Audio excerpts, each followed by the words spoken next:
Looking to build your personal brand and really stick out in today's marketplace, this episode is going to be for you. Today, we get to welcome our guest, Lauren, to the show. Welcome, Lauren.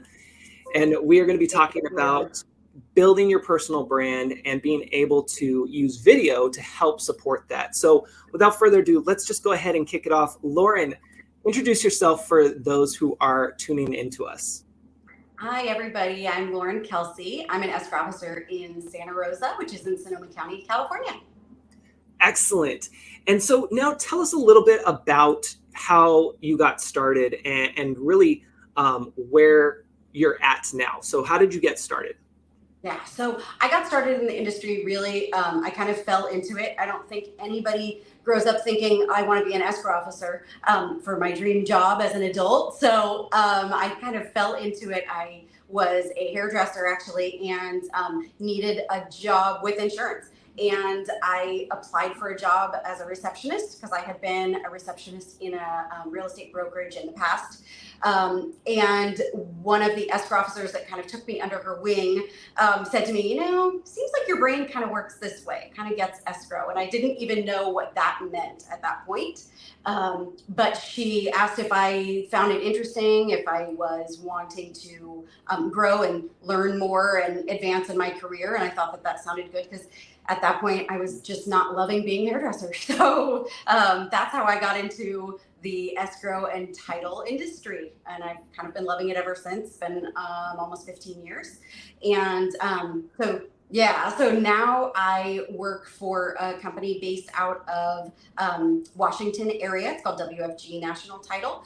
I've worked for honestly all of the bigger companies in my area and settled here. Nice.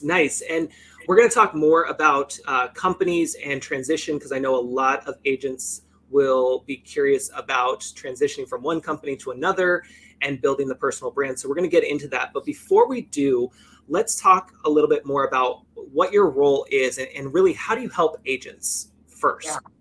So technically my role in every transaction is to be the neutral third party.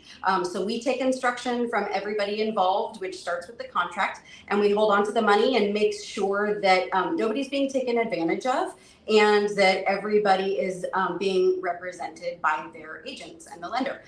That being said, what I do for realtors and what's really important to me is completely different. So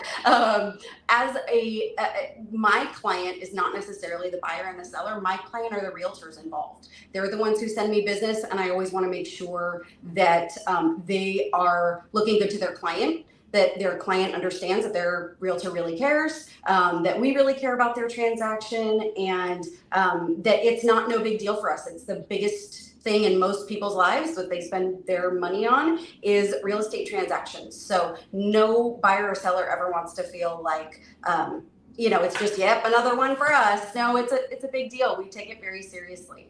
So the realtors looking good is a really big thing for me. Also just helping the realtors with anything that may be a little bit unique about their specific client, or that may be a little bit difficult. I kind of like to say that I'm a little bit of a chameleon in my job because I kind of fit my personality and the way that I'm working with each client to suit their client's needs. So if there's difficult situations going on in the transaction, a lot of times I can be the one, because I'm not representing them and I'm not representing the other side.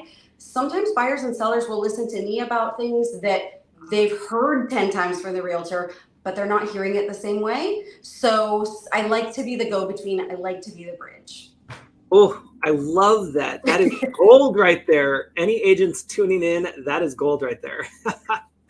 And now as we start to talk about your marketing and kind of how you've shifted with the shifted market and being able to transition, first off, in general, what were you doing before we even talk about the video part? What were you doing in terms of marketing just you and your business as is, if you were even doing any of that?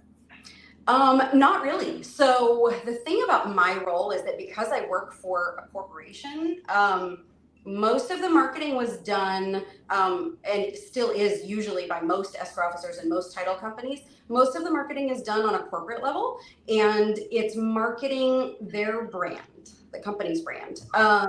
So I started to realize that if I was going to be ever looking at moving companies, that it was important that people knew who I was and what I was bringing to the table, and not just the brand that I worked for. Yes, 100%. And that's what it's all about, especially these days, is building a personal brand, no matter what business you're in, and thinking about what can you do to let people know who you are, what you do, and how you can help support them, which is amazing and what you have been doing. And let's talk about that transition from the companies, because that part of the marketing experience and that video journey, I like to call it, is where it really started to take off. And I want people to know a little bit more about what you've been up to. Yeah, so I worked previously, actually, most of the companies that I worked for previously had huge brand recognition in my area. And that's wonderful and really valuable. But I knew that if I was going to ever think about moving companies and just kind of going towards a different culture company-wide, that I would need to be branding myself so that I had some clients following me, not just the company that I was with. And so that was really important to me. And I learned from you, Ed, that in order to do that, I had to give people more of a real sense of who I was and let my personality out. And a lot of my role is very stiff and serious, and it's not always fun. And sometimes it's people don't recognize that we're not all the same, and some of us actually really enjoy people and have a funny side. And so that's what I've tried to do, is just give kind of a peek into how I see my job and how my personality can come through in that.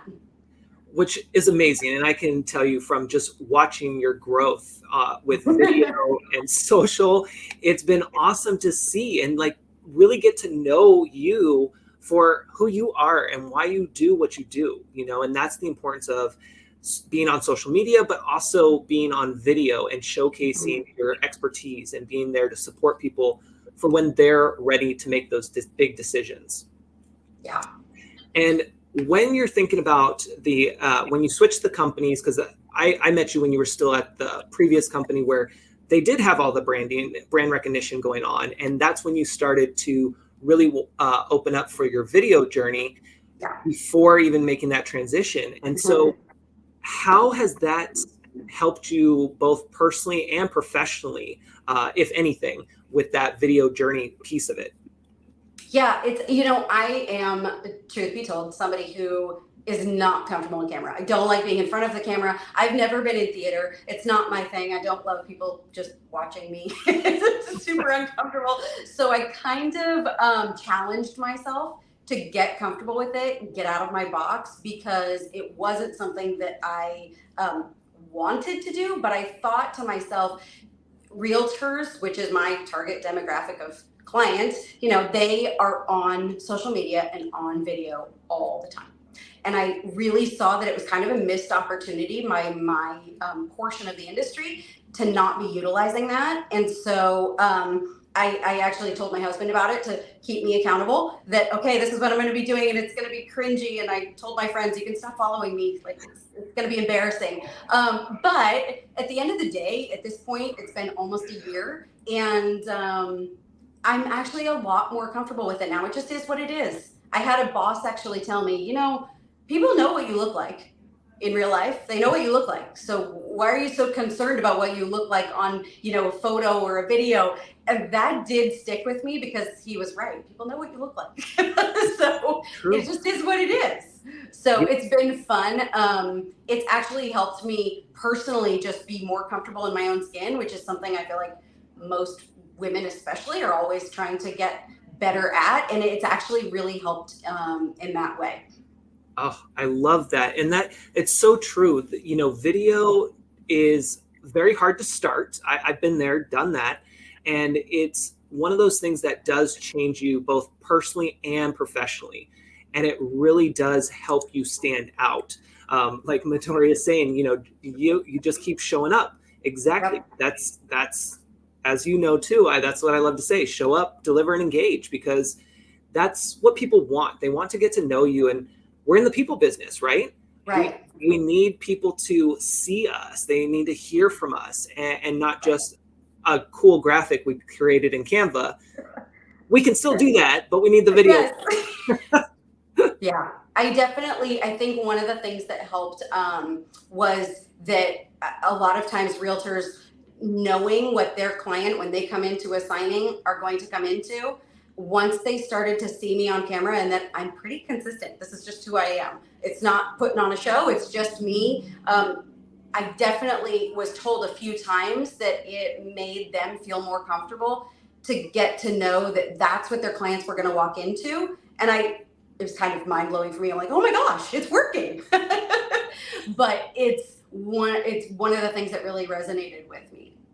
It's so true. And we have to always remember, the reason why we're building our personal brand and why we're showing up on video, or for those who aren't, why we should be showing up on video, is because people want to do business with people they know, like, and trust. And video is the next best thing to you being in person. And it's the quickest way for you to build that know, like, trust factor here online. So getting started wherever you're at is so important. And I love the journey that you've been on. And speaking of that, you're creating these videos. Where are you posting them? Are you posting them on one channel, 5 channels, like sending them in emails? Like, what are you doing with these videos? Because, that's always a question my clients will have too prior to working with me is, where do I post these videos?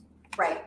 So I started out only posting them on, I think only on Instagram. And then I started posting them on Facebook and Instagram. And then I got an idea that actually it was probably a good idea to send out these videos in my welcome emails to clients. Yes. Because that way the client gets to see that there's a real person behind, all of the wire fraud and all of the things that are really, really important data wise that we get across. It really is just a person making sure that things are handled, and it made people more comfortable. I would have people bring in their earnest money deposits to my office and say, oh yeah, I remember you from the video, which is a little embarrassing at first, but I was like, oh, that's right, I sent you a video. So then I started getting feedback from realtors that they were getting positive feedback about the videos that I was sending, and always copying the realtors on so they knew exactly what I had sent to their clients. But there was definitely a domino effect of like, oh, so the client is liking this. The client is then telling the realtor that they like it. The realtor's then going, huh, she's the only one doing that. It was pretty cool. That is awesome. I did not know that piece. And I love that you are repurposing those videos into that welcome series, and that you are getting that direct feedback, because not a lot of people will get necessarily that direct feedback, whether it's emails or social media posts. So the fact that you're getting that and you're sharing that with others, oh my gosh, it's so powerful. So powerful. And that's the point, right? Is to be able to create a video that you can use in multiple places within your marketing materials, so that people do get comfortable with you and they see you popping up in all of these different places. Mm-hmm. And I know one of the things that resonated with me most about the training that I've done with you, and it's just that the biggest thing that's going to hold me back is being a perfectionist about every video and every piece of content that I post being perfect.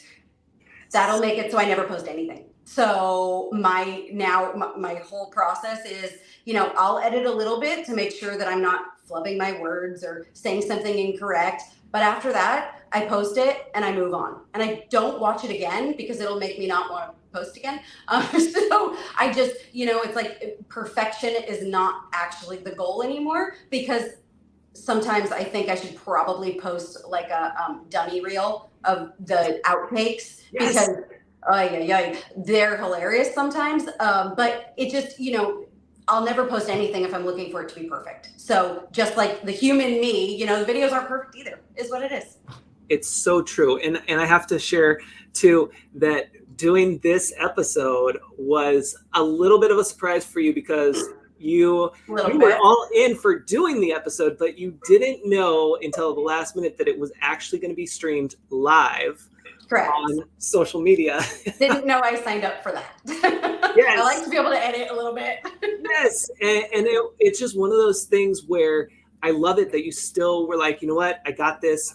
I'll make this happen, and you have, and you're showing that you can crush it on video, and that anybody who is thinking about starting video should just start and continue to do it because you do get better, and you do. Everyone's going to have crappy videos, and those Right. crappy videos are going to lead to better videos as you move forward. Mhm.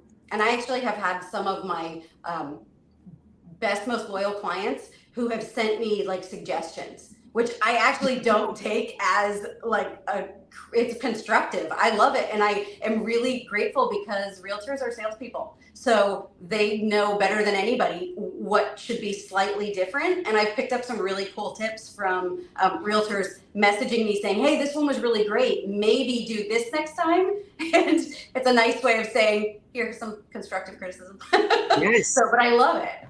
And that's awesome too, because one, that means that you're tapping into disrupting their feed, right? Like they're not only watching you, but they're also connecting with you, which allows for more conversation and allows for you to keep in touch with them.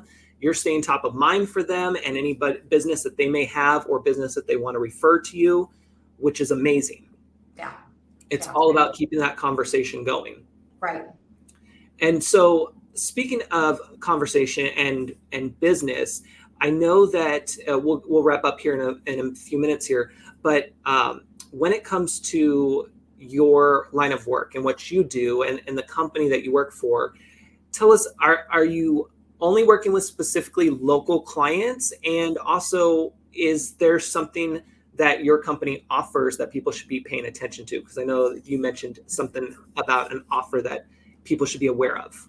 Yeah, absolutely. So we can, my team and I can handle escrows anywhere in California. So any property within California doesn't need to be local. We have, I believe, I might be a couple off on this. I believe we have 26 branches in California. So anyway, but the other thing we offer that no other title company that I have heard of locally, at least in the Sonoma County area and California, is we offer discounts on our owner's title insurance policy to specific buyers. So most all title company fees and premiums are all filed with the Board of Insurance in the state of California. So we can't adjust those fees. And we say all the time in escrow, like, I can't give discounts. I'm really sorry. It's just, it has to do with our regulations. Well, we have actually filed the ability to give discounted rates to first-time home buyers, which is huge in this market, to any veterans, and to senior citizens. So pretty much,